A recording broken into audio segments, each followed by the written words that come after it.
3장 2절에서는 연산자의 종류에 대해서 학습할게요. 시작하기 전에를 먼저 살펴볼 거고요. 피연산자의 수에 따라 다항, 이항, 사망 연산자에 대해서 살펴보겠습니다. 그리고 키워드로 끝내는 핵심 포인트로 정리를 하도록 하겠습니다. 이번 절의 핵심 키워드는 정감 연산자, 비교 연산자, 논리 연산자, 대임 연산자, 사망 연산자가 되겠습니다.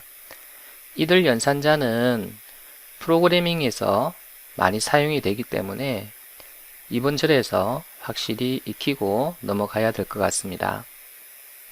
핵심 포인트는 피연산수에 따라 다항, 이항, 사망 연산자로 구분하여 학습하는 겁니다. 그렇다면 피연산자 수에 따라 다항, 이항, 사망 연산자로 구분한다고 그러는데, 그러면 다항 연산자 같은 경우에는 어떤 모양일까요?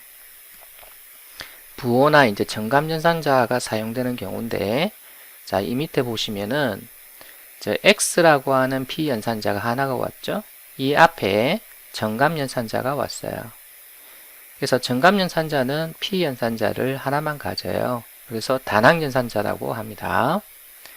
자, 그 다음 이항 연산자 같은 경우에는 산술, 비교, 논리 연산자가 있는데요. 자, 이 밑에 보시면 더하기가 산술 연산자예요.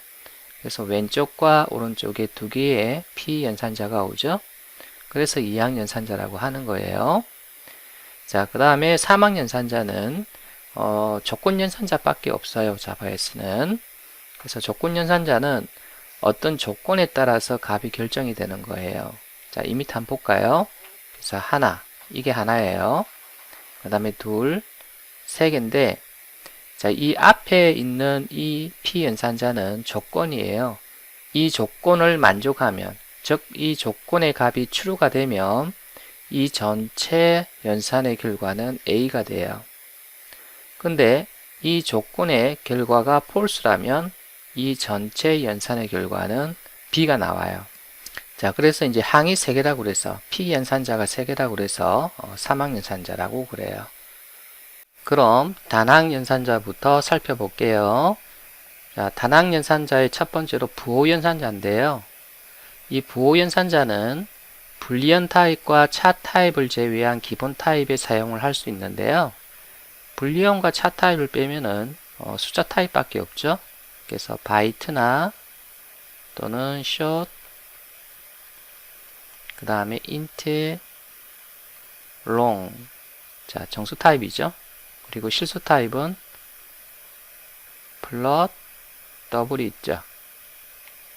그래서 이런 타입의 이제 부호 연산자가 사용이 될 수 있다는 거고요.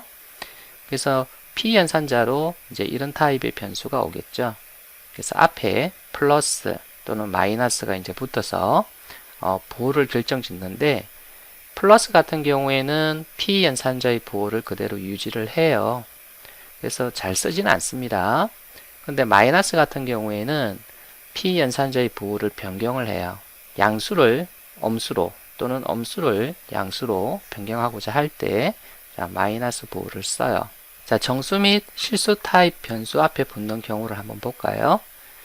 자, 마이너스 100이라고 하는 값을 x에 저장을 했죠. 자, 여기 플러스 x 같으면은 이 부호를 그대로 유지를 하고 리절트 1에 대입을 해라는 거고요. 마이너스 x 같은 경우에는 이 부호를 바꾸어서 자, 리절트 2에 저장을 해라. 그럼 여기는 마이너스 100이 부호가 바뀌면 플러스 100이 되는 거죠.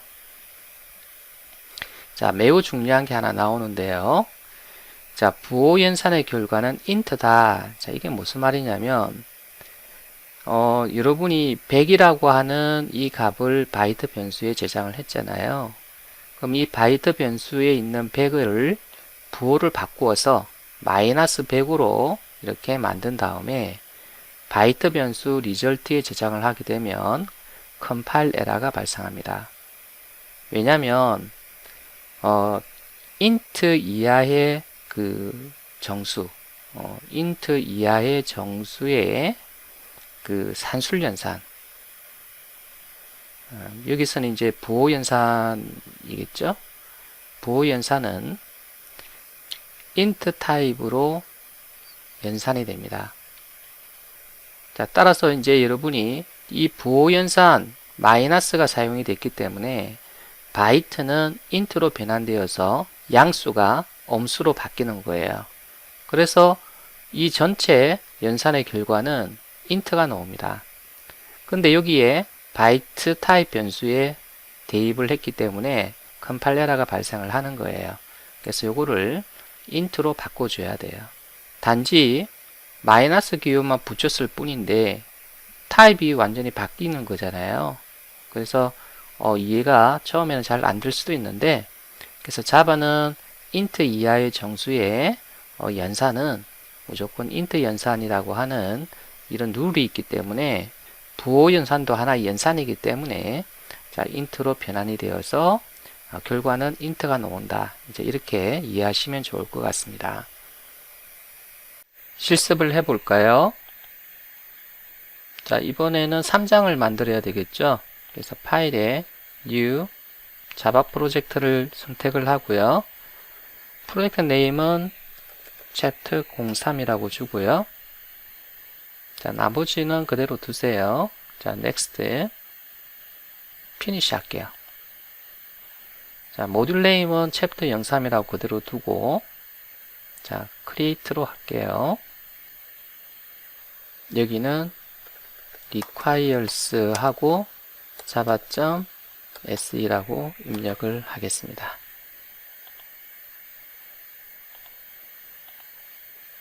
자, 여기 챕터 3에 새로운 패키지를 하나 만들어 보겠습니다. new 패키지. 자, section 02.eagergem01. 자, 여기다가 클래스를 하나 만들겠습니다. 클래스 이름은 sign operator example 메인 메소드를 추가를 하고요. 먼저 int 타입 변수 x를 선언하고 마이너스 100을 저장을 했습니다. int 타입 result 1을 선언하고 자, 부호 연산자 플러스를 사용해서 자, x라고 줬습니다.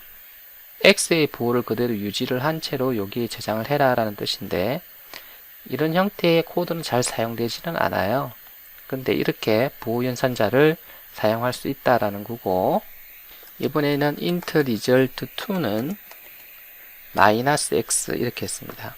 부호 연산자 마이너스는 프로그램에서 가끔씩 쓰입니다. 그래서 변수의 부호를 바꾸는 역할을 하는데요. 그래서 마이너스 100을 플러스 100으로 바꾸어서 자, result 2에 이제 저장을 해라 라는 뜻이에요. 그래서 출력을 한번 해 볼게요. 자, 저장을 하고 자, 실행을 해 보겠습니다.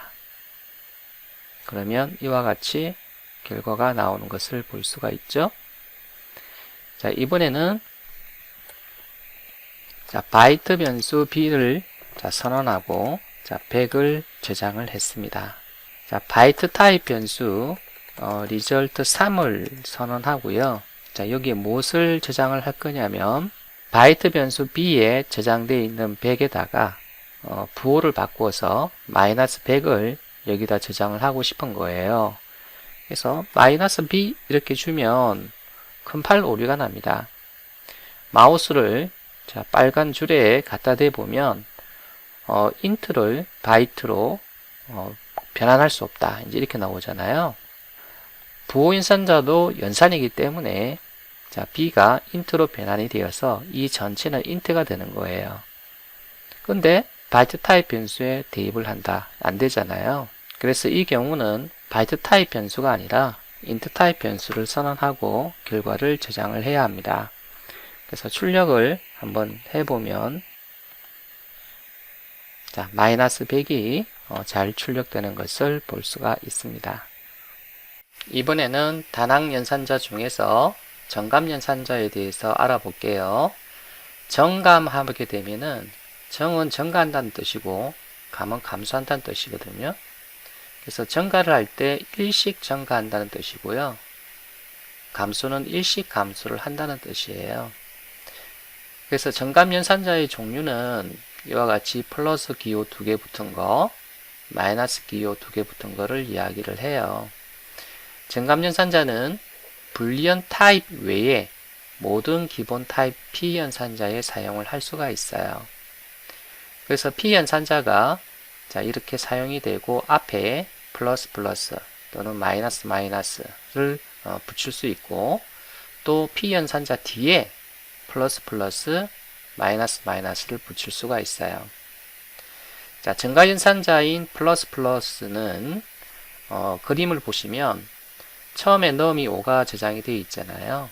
그래서 플러스 플러스 num 하게 되면 5가 6으로 바뀌는 거죠. 그래서 1이 더하게 되어서 6으로 바뀌어서 이제 저장이 되고, 감소연산자 마이너스 마이너스 같은 경우에는 자, 원래 num이 5가 저장이 되어 있다면 마이너스 마이너스 num 하게 되면 이와 같이 5에서 1을 뺀 4가 num에 이제 저장이 됩니다. 정감연산자는 변수의 앞뒤 어디에든 올 수가 있는데요. 이와 같이 앞에 D, 앞에 D 이렇게 올 수가 있는데, P연산자가 하나만 있는 연산식에서는요, 앞과 뒤 어디를 붙여도 상관이 없어요. 그래서 이와 같은 경우에는 모두 i에다가 1을 더하기를 해서 다시 i에 저장하는 코드입니다. 이와 같은 코드는 모두 i에서 1을 빼서 다시 i에 저장하는 코드예요. 근데 다른 연산자와 함께 사용될 경우에 정감연산자의 위치에 따라서 결과가 달라질 수 있다라는 것에 주의를 하셔야 돼요. 자, 예를 들어 볼까요? x에 1을 저장을 했어요. y에 또 1을 저장을 했어요. 그러면 x와 y는 지금 현재 1을 저장을 하고 있겠죠? 자, x 변수에 자, 정가연산자 플러스 플러스가 사용이 됐어요. 자, 여기에다가 다시 산술연산 10을 했죠? 그러면 이 결과는 어떤 값이 저장이 될까요? 이제 그거거든요. 자, 이 밑에를 보시면은 YD에 정가연산자가 지금 사용이 되었죠? 이 둘의 차이점은 앞에 있고 뒤에 있고의 차이점인데요. 똑같이 10을 덧셈을 했어요. 그러면 리절트 1과 리절트 2에 각각 저장되는 값은 얼마일까요? 자, 이 밑에 코드를 한번 보겠습니다. 자, x는 원래 1인데 자, 플러스 플러스 x가 되면 x는 2가 되고, 그래서 2하고 10하고 덧셈이 되어서 12가 되어서 리절트 1에는 12가 저장이 돼요. 근데 이 아래쪽에는요, 자, 처음에 y가 1인데 자, 1하고 10하고 먼저 계산을 해요. 자, y하고 10하고 먼저 계산을 하죠. 11로 산출하고 나서 이것을 리절트 2에 먼저 저장을 해요. 자, 그 다음에 y의 정가연산자가 작동을 하는데요. 그래서 y에 1을 더하기를 해서 y는 2가 되는 거예요. 이와 같이 정가연산자가 다른 연산식에서 사용될 경우에는요, P연산자 앞에 있을 경우에는 먼저 정가연산부터 하고요. 그 다음에 다른 연산을 수행을 하고, 정가연산자가 P연산자 뒤에 있을 경우에는요, 먼저 전체 연산식을 먼저 계산을 하고 그 다음에 y의 값을 1 증가시키는 연산을 수행을 해요.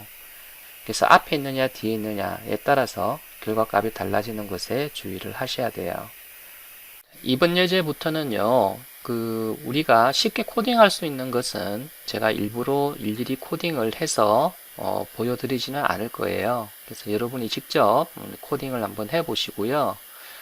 설명이 더 필요한 부분은 설명 위주로 코드를 제가 설명을 할 거고, 만약에 꼭 코딩이 필요할 경우에는 그때 제가 코드를 직접 작성하는 방향으로 앞으로 진행을 하도록 하겠습니다. 이번 예제는 increase, decrease operation example인데요. 자, 먼저 변수를 3개를 선언을 했죠. 자, 그 다음에 아래쪽을 보게 되면은 P연산자가 자, X가 사용이 되고 앞뒤로 정가연산자가 사용이 되었죠.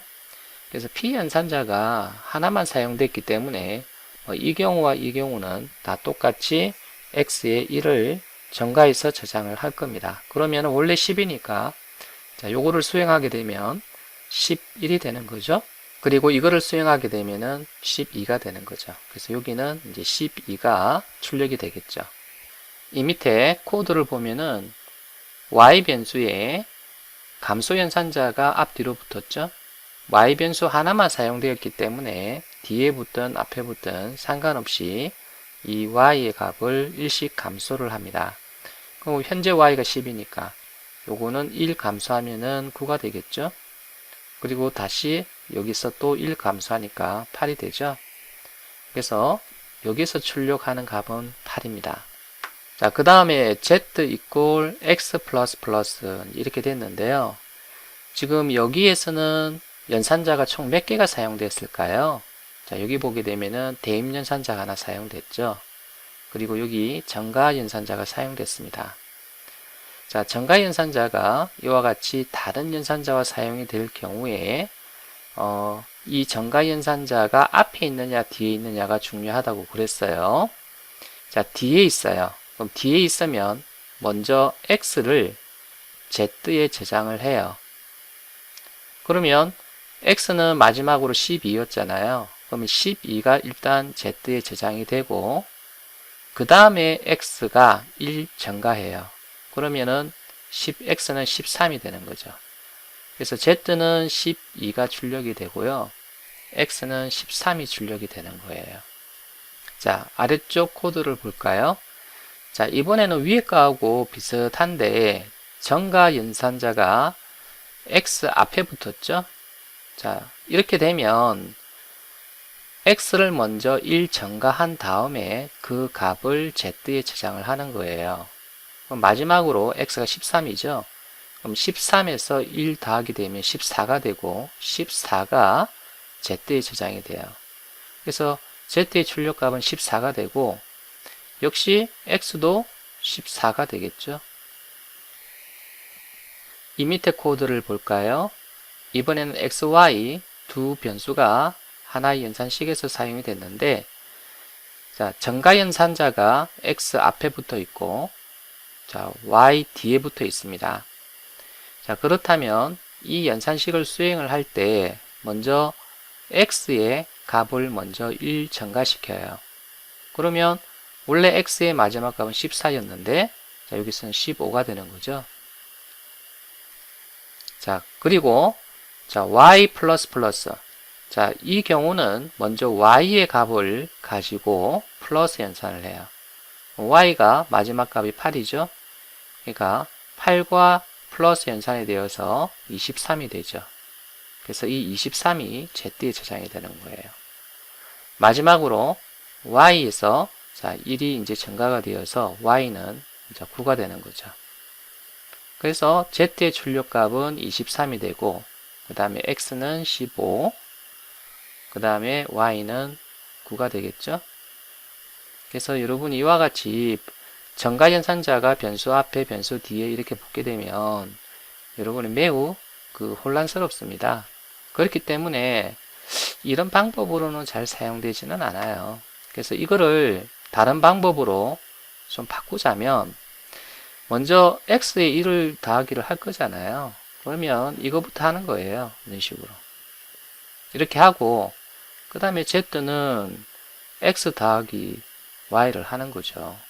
이렇게 하고 그 다음에 y를 1 증가시키고 이렇게 비록 이제 코드는 한 줄, 이거는 코드는 세 줄이지만 이거보다는 이게 훨씬 더 가독성이 좋아요. 그래서 연산의 결과도 좀 정확하게 나올 수도 있고요. 잘못 작성하게 되면 여러분 엉뚱한 결과가 나올 수도 있어요. 그래서 가급적이면 이런 식으로 코딩은 하지 마시고요. 코드가 좀 더 늘어나더라도 이와 같이 명확하게 코딩하는 게 더 바람직스러울 수가 있습니다.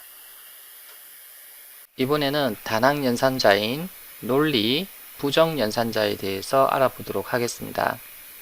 논리 부정 연산자의 모양은 이와 같이 느낌표 모양으로 되어 있어요. 그래서 P 연산자 앞에 이렇게 붙어서 P 연산자의 논리값을 반대로 만들어줘요. 그래서 논리값이라고 하면 true, false를 이야기하죠. 그래서 이 p 연산자의 값이 true면 자, 얘가 붙어서 false로 만들어 주고요. p 연산자의 값이 false면 자, 이렇게 연산이 되면은 true가 나와요. 그래서 반대로 바꾸어주는 연산자라고 생각하시면 돼요. 그래서 true를 false로, false를 true로 변경을 하고요. 주로 그 조건문과 제어문에서 여러분이 어떤 변수의 값을 가지고 흐름을 제어를 할 때 이 논리 부정 연산자를 많이 사용을 해요. 그래서 이거를 사용하게 되면 이제 토글 기능이 나오죠. 토글 기능이라고 하는 것은 얘를 true를 false로, false를 true로 이렇게 바꾸는 기능을 이야기를 해요. 이 p 연산자는 반드시 이제 불리언 타입이어야 되겠죠. 왜냐면은 불리언 타입이어야만이, 즉 논리값이어야만이 반대로 만들 수가 있으니까요. 이번 예제를 볼까요? 자, deny logic operation example이라고 되어 있는데요. 자, 먼저 O라인에서 불리언 변수 play를 선언을 했죠. 그래서 true를 저장을 했어요. 자, 8라인을 보게 되면은 자, play 값에서 자, 이렇게 not을 붙였어요. 이걸 이제 읽을 때는 not이라고 읽어요. not은 이제 반대라는 뜻인데, 원래 플레이에 저장되어 있는 true를 반대로 해서 다시 플레이에는 false가 저장이 되도록 자, 그렇게 만든 거예요. 그래서 출력 결과는 이제 false가 나올 거고, 자, 이건 또 반대죠. 그래서 이제 얘가 false니까 false의 또 반대가 이제 true죠. 그래서 true가 여기는 저장이 되어서 자, 출력도 true가 출력이 될 겁니다. 이제 이항 연산자를 살펴보도록 할게요. 자, 첫 번째 산술 연산자인데요. 산술 연산자는 우리가 익히 알듯이 플러스, 마이너스, 곱하기, 나누기. 자, 이 연산자가 조금 생소한데요. 나머지를 구하는 연산자입니다. 실습을 할 때 자세히 설명을 드리도록 할게요. 그래서 이제 이와 같은 연산자들은 두 개의 비연산자가 양쪽에 와서 이제 연산이 됩니다. 우리가 2장에서 한번 언급한 바가 있는데요. 자, 이들 산술 연산을 할 때는요, 두 비연산자가 타입이 동일하지 않을 경우, 그 경우에는 타입을 일치시키고 연산을 수행을 이제 합니다. P연산자가 바이트, 숏, 차 타입일 경우, 즉 int 이하 타입일 경우에는요, P연산자 모두 int 타입으로 자동 변환됩니다. 그리고 연산의 결과도 int로 나오죠. P연산자가 모두 정수 타입이고 롱 타입 하나가 포함이 되어 있다면, 그래서 둘 중 하나가 롱 타입이라면 이 말이에요. 나머지 P연산자도 롱 타입으로 변환이 되고 연산의 결과도 롱 타입이 되는 겁니다.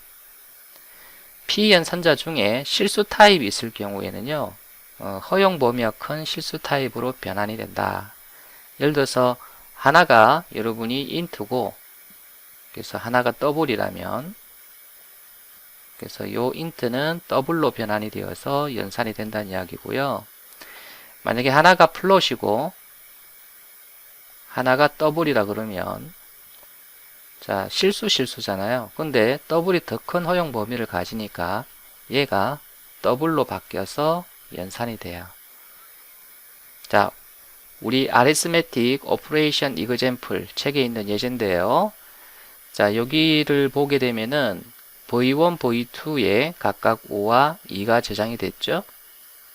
자, V1 더하기 V2 이거는 뭐 설명 안 드려도 알겠죠. 그래서 7이 여기 저장이 되는 거고, V1 마이너스 V2 하면은 3이죠. 그래서 3이 여기 저장이 되겠죠. 그래서 곱하기는 10이 저장이 되고, 그 다음에 나누기는 5 나누기 2 하게 되면은 우리 수학에서는 2.5가 나오잖아요. 근데 정수 나누기 정수를 했기 때문에 결과값도 정수예요. 그래서 앞에 2만 result 4에 저장이 됩니다. 자, 그 다음에 %는 나머지를 구하는 연산자인데요. 예를 들어서 여러분이 자 5를 2로 나눈 나머지가 얼마일까요? 2는 4. 그래서 1이 남잖아요. 그래서 이 %는 바로 1을 구하는 연산자예요. 그래서 5% 2가 되어서 여기는 1이 이렇게 저장이 되는 거예요. 예를 하나 더 들어볼까요? 8% 3 하게 되면 어떻게 될까요? 자, 8을 3으로 나눴어요. 그러면 3, 2, 6이죠. 그래서 2가 남잖아요. 그래서 이 2가 이 연산의 결과예요. 이번에는 이거는 이 위에서는 정수 나누기 정수를 했을 경우에는 연산의 결과도 정수가 나온다고 했는데요. 만약에 2.5를 얻고 싶다. 그러면은 V1이나 V2 중 하나를 실수로 만들어 주는 거예요. 그래서 여기서는 V1을 강제 타입 변환해서 더블로 만든 다음에 이제 V2와 나누기를 해서 이 연산의 결과가 2.5가 나오도록, 그래서 실수와 정수가 이제 산술 연산이 되면은 정수가 더블로 바뀌죠. 그래서 더블 나누기 더블이 되어서 2.5가 나옵니다. 그래서 2.5를 리절트 6에 이제 저장을 하는 거예요. 자, 저장을 하고 실행을 한번 해보면 자, 이와 같은 결과가 나오는 것을 볼 수가 있습니다. 이번에는 차 오퍼레이션 example.java를 볼게요. 자, 이 예제의 핵심은 리트럴과 서로 플러스 연산을 한 경우와 그 다음에 변수와 플러스 연산을 한 경우의 차이점에 대해서 알아보자라는 겁니다. 자, 자바 컴파일러는 이와 같은 코드를 컴파일을 할 때 먼저 리트럴이 두 개가 있는 것을 확인을 하고 이 두 개를 먼저 연산을 해요. 그래서 자바 C로 컴파일을 할 때 이미 이 두 리트럴은 연산이 돼요. 그래서 A는 65고 더하기 1이 되어서 자, 자바 컴파일러가 66으로 만들고요. 바이트 코드에는요, 이 66이 들어가요. 그러니까 알파벳 A와 1이 바이트 코드에 들어가는 게 아니라 66이 들어가고 이 66이 차 1에 저장이 될 수 있도록 이렇게 컴파일이 돼요.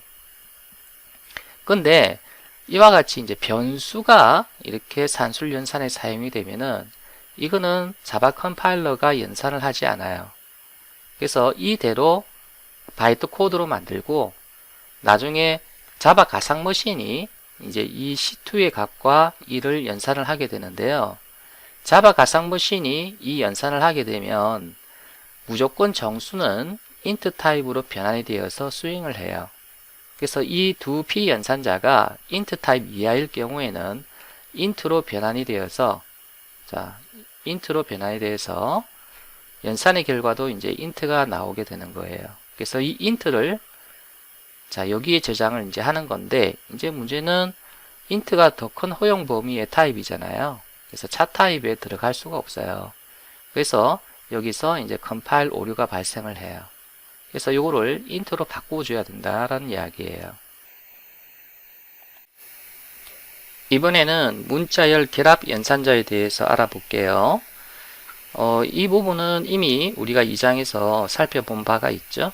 플러스 연산자의 P 연산자 중 한쪽이 문자열 경우에는 이 플러스는 산술 연산을 하는 게 아니라 문자열 결합 연산을 수행한다는 거죠.